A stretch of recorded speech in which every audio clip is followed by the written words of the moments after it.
ക്ലാസ്സിലെ കുട്ടികളെല്ലാം അങ്ങനെ പറയാം, തീവ്രവാദിന്റെ മോള് വരുന്നുണ്ട്. ഒരാളെ ഇങ്ങനെ വെറുതെ നമ്മളെ കുട്ടിക്കാലോ നമ്മളെ ഇതും എല്ലാം നമ്മളെ ഉപ്പ ഇല്ലാണ്ട് നമ്മൾ കഴിച്ചു വിട്ടു. ഇനി ഒരാൾക്ക് ഇതുപോലത്തെ ഒരു വിധി വരരുത്. ഒരു മക്കൾക്ക് ഉപ്പ ഇല്ലാണ്ട് ഇങ്ങനെ കള്ളക്കേസിൽ കുടുക്കിയിട്ട് ബസ് ഇറങ്ങിയിട്ട് അവിടെ നടന്നു വരുമ്പോൾ ഫുൾ പോലീസ് ജീപ്പ്, വീടിന്റെ ചുറ്റു പോലീസ്, ന്യൂസുകാർ, പേപ്പർ എല്ലാവരും ഉണ്ട്. പിറ്റത്തെ ന്യൂസ് പേപ്പറിൽ നോക്കുമ്പോൾ തീവ്രവാദി ആധാർ ഖാന്റെ വീട്ടിൽ നിന്ന് ഇങ്ങനെ ബോംബെല്ലാം കൊണ്ടുപോയി എടുത്തിട്ട് എന്നല്ല ന്യൂസ്. അന്ന് നമ്മൾ അനുഭവിച്ച ഒരു മാനസികാവസ്ഥ നമുക്ക് മാത്രമേ അറിയൂ. എന്താ നമ്മളെ ചെറിയ പ്രായം 10th എക്സാം ടൈം, നമുക്ക് പഠിക്കാൻ കഴിയുന്നില്ല. ഈ ഉപ്പാനോർ ഇങ്ങനെ ചോദ്യം ചെയ്യാൻ കൂട്ടിച്ചു. പിന്നെ ഒരാഴ്ചത്തേക്ക് ഒരു ഇതും ഇല്ല. പിന്നെ ഈ ഉപ്പാനെ ഈ അടിച്ച് പിടിച്ച് അടിച്ചിട്ടല്ലോ ഇവർ കുറ്റം സമ്മതിപ്പിക്കല്, ഓർ പറഞ്ഞ പോലെ കണ്ട് ഓർ അത് ചെയ്ത് പിന്നെ സെക്കൻഡ് പി സി വരെ എങ്ങനെയല്ലോ നീക്കി പഠിച്ചിട്ട് പിന്നെ പഠിപ്പിക്കാൻ ആളില്ലായിട്ട് പിന്നെ പഠിപ്പ് നിർത്തി, വീട്ടിലേ ആയി.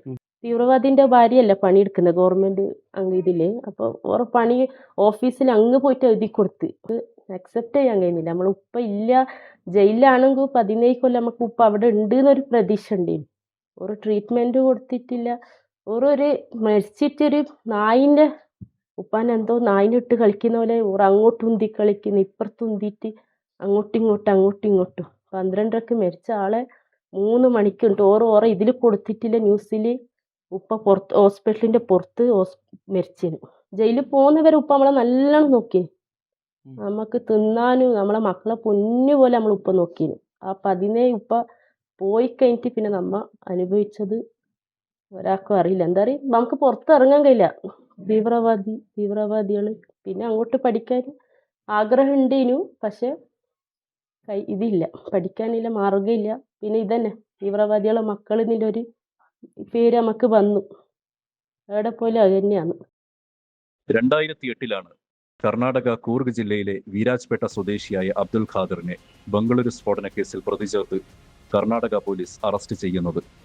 കേസുമായി ബന്ധമില്ലാത്ത അബ്ദുൽ ഖാദറിനെ മാപ്പുസാക്ഷിയാക്കാനായിരുന്നു പോലീസിന്റെ നീക്കം. അതിന് തയ്യാറാവാതിരുന്നപ്പോൾ അദ്ദേഹത്തെ 31ാം പ്രതിയായി കേസിൽ പ്രതി ചേർക്കുകയായിരുന്നു. ചുമത്തപ്പെട്ട കുറ്റത്തിന് ശിക്ഷിക്കപ്പെട്ടാൽ തന്നെ 3 വർഷമായിരുന്നു അദ്ദേഹത്തിന് ലഭിക്കുമായിരുന്ന പരമാവധി ശിക്ഷ. എന്നാൽ അബ്ദുൽ ഖാദർ ഉൾപ്പെടെയുള്ളവർ UAPA ചുമത്തപ്പെട്ട് കഴിഞ്ഞ 18 കൊല്ലമായി പരപ്പന അഗ്രഹാര ജയിലിലാണ്. വിചാരണ പോലും തുടങ്ങാനാവാതെ 1.5 പതിറ്റാണ്ടിലധികം കാലം ജയിലിൽ. താൻ നിരപരാധിയാണെന്ന് പ്രഖ്യാപിക്കുന്നതും കാത്ത് ജയിലിൽ കഴിഞ്ഞ അബ്ദുൽ ഖാദർ 2026 ജൂൺ 12 വെള്ളിയാഴ്ച ജയിലിൽ വെച്ച് അവസാന ശ്വാസം വലിച്ചു. അബ്ദുൽ ഖാദറിന്റെ മകൾ ഹൈറുന്നിസ മക്തൂബിനോട് സംസാരിക്കുന്നു. 10th exam time, mid exam time, exam എഴുതിയിട്ട് ഞാൻ വരുന്നത് വൈകുന്നേരം വരുമ്പോൾ ബസ് ഇറങ്ങിയിട്ട് അവിടെ നടന്നു വരുമ്പോൾ ഫുൾ പോലീസ് ജീപ്പ്, വീടിന്റെ ചുറ്റു പോലീസ് ഇതെല്ലാം എടുത്തിട്ട്. ഞങ്ങൾക്കറിയില്ല ഇതെന്താ സംഭവം. നോക്കുമ്പോൾ ഉപ്പാനെ അറസ്റ്റ് ചെയ്തിട്ട് കൊണ്ടുവന്നോറ്. അപ്പൊ ഞാൻ ഇതെന്തോ, ഞങ്ങൾക്ക് അപ്പം തന്നെ ഇതായി. നോക്കുമ്പോൾ ന്യൂസുകാർ, പേപ്പർ എല്ലാവരും ഉണ്ട്. പിറ്റത്തെ ന്യൂസ് പേപ്പറിൽ നോക്കുമ്പോൾ തീവ്രവാദി ആധാർ ഖാന്റെ വീട്ടിൽ നിന്ന് ഇങ്ങനെ ബോംബെല്ലാം കൊണ്ടുപോയി എടുത്തിട്ട് എന്നല്ല ന്യൂസ്.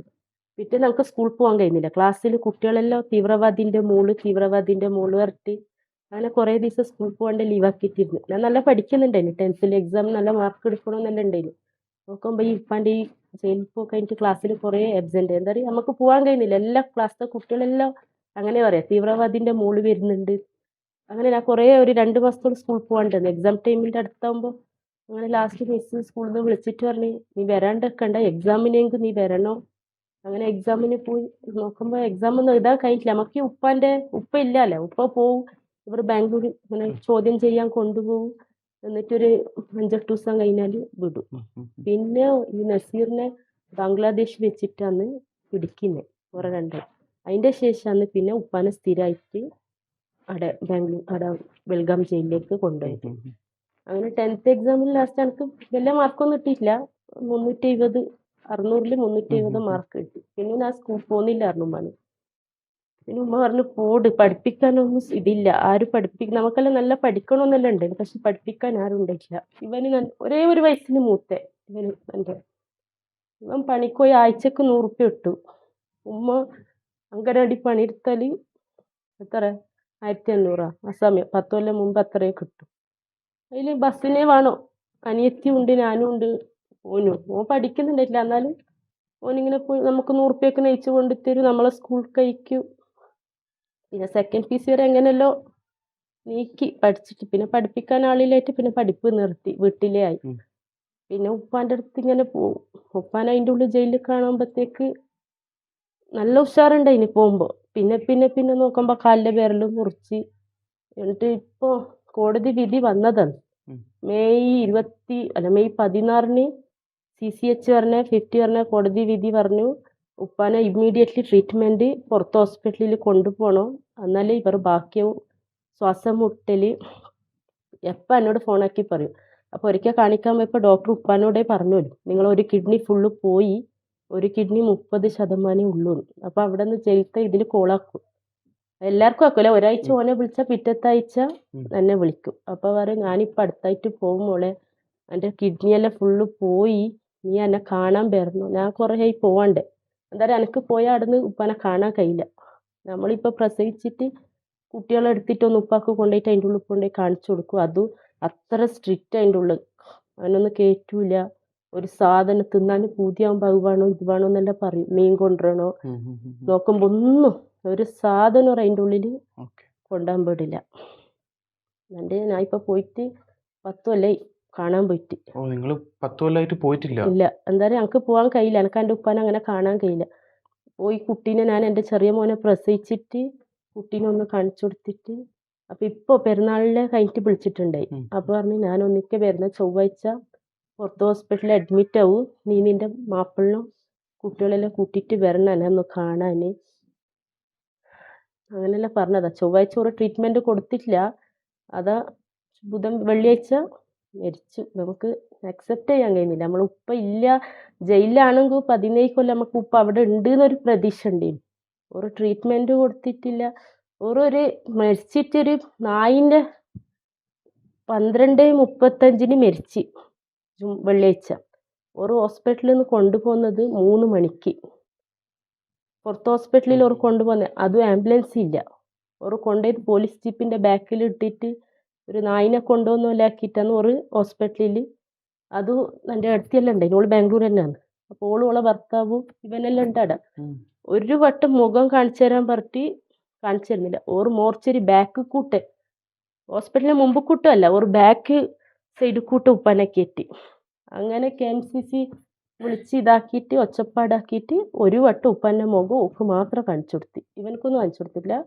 ഓളാടുന്ന് ഒച്ചപ്പാടാക്കി ഉപ്പാനെ കാണണം പറഞ്ഞിട്ട്. അങ്ങനെ ഒരു വട്ടം ഉപ്പാൻ്റെ മുഖം കാണിച്ചു കൊടുത്തു.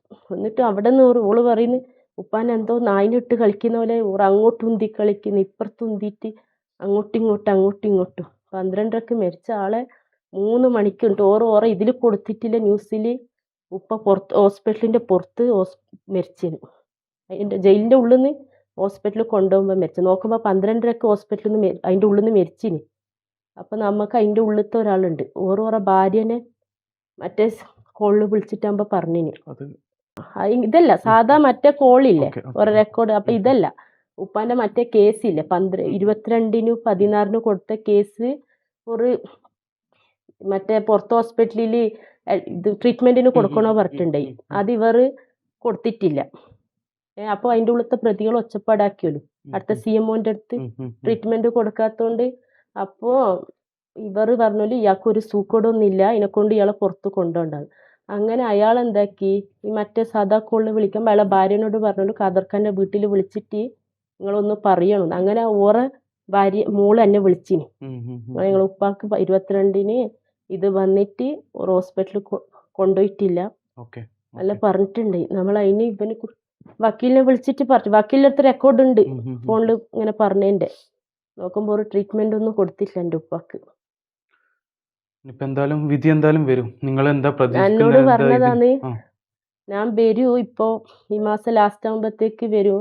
എൻ്റെ അടുത്ത് ഞാൻ കണ്ണൂരാണ്, 1 മാസം നിൻ്റെ അടുത്ത് വന്ന് എനിക്ക് നിൽക്കണോ, മീന് ഭയങ്കര ഇഷ്ടമാണ്, എനിക്ക് നീ ചെമ്മീനും അയക്കൂറെല്ലാം ആക്കിയിട്ട് വെക്കണോ എന്നെല്ലാം ഫോണിൽ പറഞ്ഞതാണ്. പെരുന്നാൾ കഴിഞ്ഞിട്ട് വിളിച്ചിട്ടാകുമ്പോൾ നമ്മൾ ഇത്ര വേഗം പോകുന്നു ഞാൻ വിചാരിച്ചിട്ടില്ല. ഉപ്പ എന്തായാലും നമ്മൾ കണ്ടിട്ടില്ല.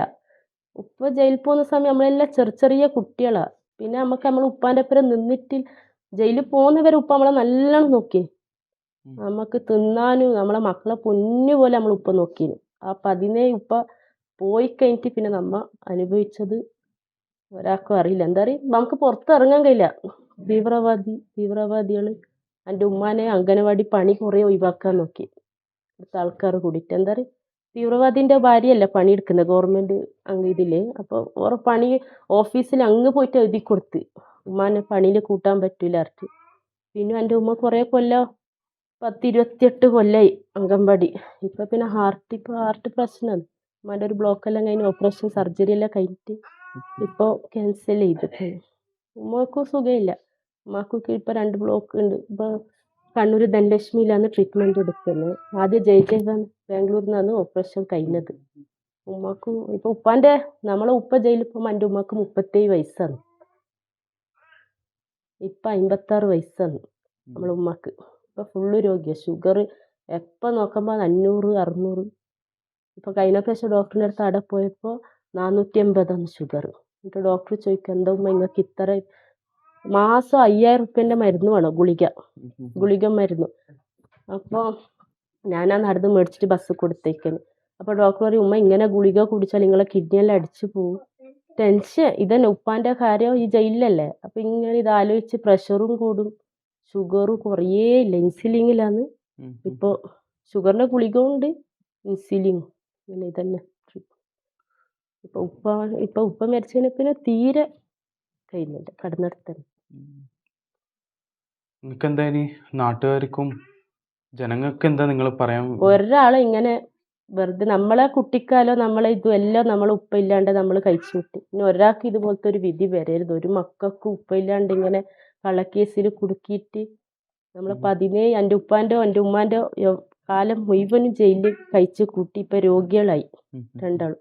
നമ്മളെ ബാല്യം ഉപ്പ ഇല്ലാണ്ട് അങ്ങനെയൊക്കെ ഇനി ഒരു മക്കൾക്ക് ഇതുപോലെ ഒരു വിധി വരരുത്. കള്ളക്കേസ് ഈ 17 കൊല്ലം ഇത്ര വിചാരണ നീട്ടിവെച്ച കേസ് ഇന്ത്യയിലില്ല. വിധി വരേണ്ട 17 കൊല്ലം നീട്ടി ഇപ്പം ഈ മാസം ലാസ്റ്റ് വരുന്ന തീരും പറഞ്ഞിട്ട് ഇവർ കോടതി ഇങ്ങനെ മാറ്റി വേറെ ജഡ്ജ് അങ്ങനെ ഇതാക്കിയിട്ടാണ് ഈ 18 കൊല്ലം. ഒരു 17 കൊല്ലമാണ് കേസ് രജിസ്റ്റർ. പക്ഷെ നമ്മളെ കണക്കിന്, എൻ്റെ കണക്കിന് 10th ലാസ്റ്റ് സമയമാണ് ഉപ്പാനെ പിടിച്ചത്. അത് കൂട്ടിയില്ല. ഒരു വിചാരം ഇങ്ങനെ പോയും വരുത്തും. അന്ന് നമ്മൾ അനുഭവിച്ച ഒരു മാനസികാവസ്ഥ നമുക്ക് മാത്രമേ അറിയൂ. എന്താ പറയുക, നമ്മളെ ചെറിയ പ്രായം 10th എക്സാം ടൈം നമുക്ക് പഠിക്കാൻ കഴിയുന്നില്ല. ഈ ഉപ്പാനോറ് ഇങ്ങനെ ചോദ്യം ചെയ്യാൻ കൂട്ടിച്ചു. പിന്നെ ഒരാഴ്ചത്തേക്ക് ഒരു ഇതും ഇല്ല. പിന്നെ ഈ ഉപ്പാനെ ഈ അടിച്ചിട്ടല്ലോ ഇവർ കുറ്റം സമ്മതിപ്പിക്കല്. ഓർ പറഞ്ഞ പോലെ കണ്ട് ഓർ അത് ചെയ്ത് പറയണമെന്ന് പറയും. അന്ന് നിങ്ങളെ മാപ്പുസാക്ഷിയാക്കിയിട്ട് വിടാം. ഓർ ഇല്ലാത്ത കാര്യം പറഞ്ഞിട്ട് നമ്മൾ ഉപ്പാനോട് നിങ്ങൾ പറഞ്ഞാൽ നമ്മൾ വിടാം. എൻ്റെ ഉപ്പ പറഞ്ഞു, വേണ്ട അങ്ങനത്തെ ഇത് നിനക്ക് പുറത്തിറങ്ങണ്ട പറഞ്ഞിട്ടാണ് എൻ്റെ ഉപ്പ ഈ 17 കൊല്ലം അതിൻ്റെ ഉള്ളിൽ കടന്ന്. ഇല്ലാത്ത കേസ് കെട്ടിച്ചമച്ചിട്ട് എൻ്റെ മോളെല്ലോ, എൻ്റെ കല്യാണത്തിന് എൻ്റെ ഉപ്പ ഉണ്ടായിട്ടില്ല. എൻ്റെ കല്യാണമല്ലോ അത്ര കഷ്ടപ്പെട്ടിട്ടാണ്. ഉപ്പ ഇല്ലല്ലോ, നമ്മളെ ഉപ്പ ജയിലാണ്ട് നമുക്ക് അങ്ങനെ ആലോചന ഒന്നും വരില്ല. എന്താ പറയുക, തീവ്രവാദിൻ്റെ മക്കളാണ് നമ്മൾ. അപ്പോൾ വരില്ല. അത്ര കഷ്ടപ്പെട്ടിട്ടാണ് നമ്മളെ രണ്ടാളെ മംഗലം കഴിപ്പിച്ചത്. ഏടത്തിൻ്റെ മംഗലം കഴിഞ്ഞിട്ടുണ്ടായി. പിന്നെ ഓളെ നമ്മൾ ഒഴിവാക്കിയപ്പോൾ പിന്നെ രണ്ടാമത് കല്യാണം കഴിച്ചത്. 3 മോന് എൻ്റെ 1 വയസ്സിന് വലുതാണെങ്കിൽ നമുക്ക് ഒരു ഉപ്പാൻ്റെ സ്ഥാനം തോന്നി പഠിപ്പിച്ചു. ഓൻ പഠിക്കാണ്ട് 100 റുപ്യക്ക് പണിയെടുത്തിട്ടാണ് നമ്മളെ ഓന് +2 വരെ പഠിപ്പിച്ചത്. പിന്നെ അങ്ങോട്ട് പഠിക്കാൻ ആഗ്രഹം ഉണ്ടേനു, പക്ഷെ ഇതില്ല, പഠിക്കാനില്ല, മാർഗ്ഗമില്ല. പിന്നെ ഇതന്നെ തീവ്രവാദികളെ മക്കൾ എന്നതിൻ്റെ ഒരു പേര് നമുക്ക് വന്നു. എവിടെ പോലും അത് തന്നെയാണ്. ജയിലില് നിങ്ങൾ ഇപ്പോൾ ഉപ്പാനെ വിളിക്കുമ്പോൾ ഉപ്പ എന്തെങ്കിലും പറയലുണ്ടോ? ജയിലിന്റെ അവസ്ഥ എങ്ങനെയാണ്? ജയിലിലെ അവസ്ഥ മര്യാദയ്ക്ക് ഫുഡില്ല. പരിപ്പ് കറി, വേഗം ഗ്യാസ് തരും. ഇപ്പം തിന്നൂല. ഗ്യാസ് തരുന്നതുകൊണ്ട് ഉപ്പാക്ക് പ്രശ്നം. പിന്നെ ഈ 2-3 മാസമായി ഉപ്പാക്ക് എന്തെങ്കിലും ഒന്ന് തിന്നുമ്പോഴത്തേക്ക് ഛർദ്ദി. ഈ കിഡ്നീൻ്റെ പ്രശ്നം, കിഡ്നി ഇതിൻ്റെ ആയതുകൊണ്ട് ഒന്നും തിന്നാൻ കഴിയില്ല. എന്തെങ്കിലും തിന്നുമ്പോഴത്തേക്ക് അങ്ങനെ ഛർദ്ദിക്കും. എന്നോട് പറയും, മോളെ ഞാൻ കട്ടൻ ചായ കുടിച്ചിട്ട് ജീവിക്കുന്നത്. ഫുൾ തടിയെല്ലാം ക്ഷീണിച്ച്. അപ്പോൾ ഞാൻ ചോദിക്കും, ഉപ്പ എന്താ ഇങ്ങനെ? അനി പറഞ്ഞല്ലോ ഉപ്പ ഇങ്ങനെ മെല്ലെ പോവുകയെന്ന്. അപ്പം പറയാം, ഞങ്ങൾക്ക് 2 മാസമായി ഒന്നും തിന്നാൻ കഴിയാണ്ട് വയറ്റിലേക്ക് ഇങ്ങനെ എത്തുമ്പോഴത്തേക്ക് ഛർദ്ദി. എന്നിട്ട് പോലും ഒരു പുറത്തേക്ക് ഒരു ട്രീറ്റ്മെൻറ്റിന് ഒരു കൊണ്ടുപോയിട്ടില്ല. പക്ഷെ ഒന്നും അങ്ങനെ പറയില്ല. എന്താ പറയുക, നമുക്ക് പ്രയാസം ബുദ്ധിമുട്ടാവണ്ട പറഞ്ഞിട്ട് നമ്മളൊന്ത് ചോദിച്ചാലും പറയില്ല. എല്ലാം ആ കാലിൻ്റെ വിരൽ മുറിച്ചിട്ട് പഴുപ്പ് കയറിയിട്ട് പുഴു വന്നിട്ടുണ്ട് ഈ ഉള്ളിൽ. 2 കൊല്ലം വരെ മുറിച്ചിട്ട് പഴുപ്പ്. ഞാൻ ചോദിക്കും ഉപ്പ എങ്ങനെയുണ്ട്, ഉപ്പ ആ മോളെ ഉണങ്ങീനി, ഉണക്കുണ്ട് എന്നേ പറയും. നോക്കുമ്പോൾ എൻ്റെ ഉള്ളിൽ പുഴു വന്നിട്ട് പിന്നെ മുകളിലേക്ക് മുറിക്കണോ പറഞ്ഞിട്ടുണ്ടായത് കാല്. എന്തോ നമ്മൾ ഓത്തു ഇതിനെ കൊണ്ട് അല്ലാണ്ട് ഒരു ഇതിനെ കൊണ്ട് അത് പിന്നെ അങ്ങനെ ഉണങ്ങി. കാലിനൊന്നും ഇതില്ല, ശേഷിയില്ലാണ്ടായി പോയി. കാലിന് എന്തായാലും അറിയില്ല. കാല് ഈ മരം തെരിച്ച പോലെ ആയിട്ട് ആ കാലിൽ മുറി വിരൽ പഴുത്തിട്ട് പോലും അറിഞ്ഞിട്ടില്ല. ഈ ഷുഗറായിട്ട് അപ്പോൾ ഈ പഴുപ്പ് മുകളിലേക്ക് കയറിപ്പോയി. തണുപ്പിന് ഷൂ ഇടുന്നോണ്ട് ഇത് പഴുപ്പ് അറിഞ്ഞിട്ടില്ല. പിന്നെ ഉപ്പ ചിലപ്പോൾ നാട്ടുകാരെല്ലാം ചോദിക്കുന്നുണ്ട്, അങ്ങനെയെല്ലാം പറയുമ്പോൾ ഉപ്പ എന്തോ പറയലുണ്ടാ? ഉപ്പാക്ക് എന്തോ പ്രതീക്ഷ ഉണ്ടായ? എൻ്റെ ഭർത്താവിൻ്റെ വീട്ടുകാർക്ക് കുറേയൊക്കെ അറിയില്ലേനു ഉപ്പ ജയിലിലാന്ന്. എൻ്റെ ഭർത്താവിന് മാത്രമേ അറിയൂ, ഓറും ഏട്ടത്തിയനിയത്തിമാർക്ക്. പിന്നെ നമുക്ക് ഇതിങ്ങനെ നമുക്കൊരു മനസ്സിലൊരു പേടിയാണ്. എന്തെങ്കിലും ന്യൂസിൽ ഇങ്ങനെ വരുമ്പോൾ അറിയോ പറഞ്ഞിട്ട് പിന്നെ ഞാൻ തന്നെ പറഞ്ഞു, എന്താ നമ്മൾ ഉപ്പ ഒന്നും തെറ്റൊന്നും ചെയ്തിട്ടല്ലല്ലോ ഉപ്പ പോയി കിടക്കുന്നത്, വെറുതെ ഒരു കുറ്റം. എന്നിട്ട് പിന്നെ നമ്മൾ പറഞ്ഞു. അത് എന്നാലും നമുക്കൊരു മനസ്സിലൊരു ഇതാ, ആരെങ്കിലും തീവ്രവാദികളെ മക്കൾ എന്നൊരിത് കേൾക്കുമ്പോൾ എല്ലാവർക്കും ഒരു പേടി ഉണ്ടാവൂലേ. അങ്ങനെയല്ല നമ്മളെ 10, 17, 18 കൊല്ലം നമ്മളെ ചെറിയ ബാല്യജീവിതം ഫുള്ളും അങ്ങനെ പോയി. നിങ്ങളെ മക്കളടുത്ത് നിങ്ങൾ എന്താ പറയല്? ചിലപ്പോൾ ചോദിക്കുമല്ലോ. എൻ്റെ മോൻ ചോദിക്കും, ഖാദറുപ്പാൻ എന്തിനുമ്മ ജയിലിൽ പിടിച്ചത്, എന്താ ചെയ്തിട്ട് ജയിലിൽ പിടിച്ചത്. അപ്പം ഓർക്ക് ജയിലെന്ന് പറയാൻ ഓർ ചോദിക്കുമ്പോൾ ക്ലാസ്സിലെ കുട്ടികൾ എൻ്റെ ഉമ്മാനെ മാത്രമേ അധികം കാണൂ. അവിടെ ഡോക്ടറിൻ്റെ അടുത്ത് വന്നില്ല. അപ്പം എൻ്റെ അടുത്ത് നാട്ടുകാരെല്ലാം ചോദിക്കും, എനിക്ക് ഉപ്പയില്ലേ, ഉപ്പാനെ ഇതുവരെക്കും കണ്ടിട്ടില്ലല്ലോ എന്ന്. അപ്പം ഞാൻ നാട്ടുകാരോടെല്ലാം പറയും, എൻ്റെ ഉപ്പ ബാംഗ്ലൂരാന്ന്, അവിടെ തന്നെ പണിയാന്ന്, ഇങ്ങോട്ട് വരുത്തില്ല എന്ന് അങ്ങനെ പറയാം. എൻ്റെ മോൻ ചോദിച്ചപ്പോൾ ഞാൻ പറയാം, എൻ്റെ ഉപ്പ ഒന്നും ചെയ്തിട്ടൊന്നുമില്ല, ഖാദറുപ്പാനെ ഒരു കേസിൽ ഉപ്പാനെ പിടിച്ചതാണ്. എൻ്റെ 2 മക്കളും ചോദിക്കും, ചെറുതാണ്, എന്താ ഖാദറുപ്പ ജയിലിൽ കൂട്ടിയിട്ട് പോവല്ലോ. അപ്പം ഇങ്ങനെ ചോദിക്കും, എന്ത് ചെയ്തിട്ട് കൊന്നിട്ടാണോ.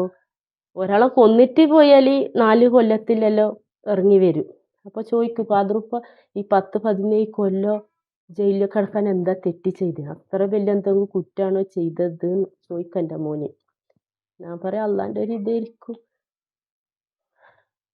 പിന്നെ ഇതന്നെ, നമ്മളൊരു മുസ്ലിം ആയെന്നുള്ളൊരു ഇതായോണ്ടാന്ന് നമുക്കൊരു നീതി കിട്ടിയില്ല. നമ്മളെ ഉപ്പാക്ക് ബാഗ് അടക്കം എല്ലാം പാക്ക് ചെയ്ത് വെച്ചിട്ടുണ്ട്, ഡ്രസ്സെല്ലാം ഹട്ടിയാക്കി. ഇവ മേനാന്ന് പോയിട്ട് തിരിച്ചു വരാൻ എല്ലാം ഒതുക്കി വെച്ച് എല്ലാം ആക്കി സെറ്റാക്കി വെച്ചത്. എന്താ പറയുക, ഈ മാസം വിചാരണ തീരും എന്നുള്ളൊരു പ്രതീക്ഷ മനസ്സിന് വല്ലാണ്ട് സന്തോഷമുണ്ട്. എന്താ പറയുക, നമ്മളെ വീട്ടിലേക്ക് വരാം.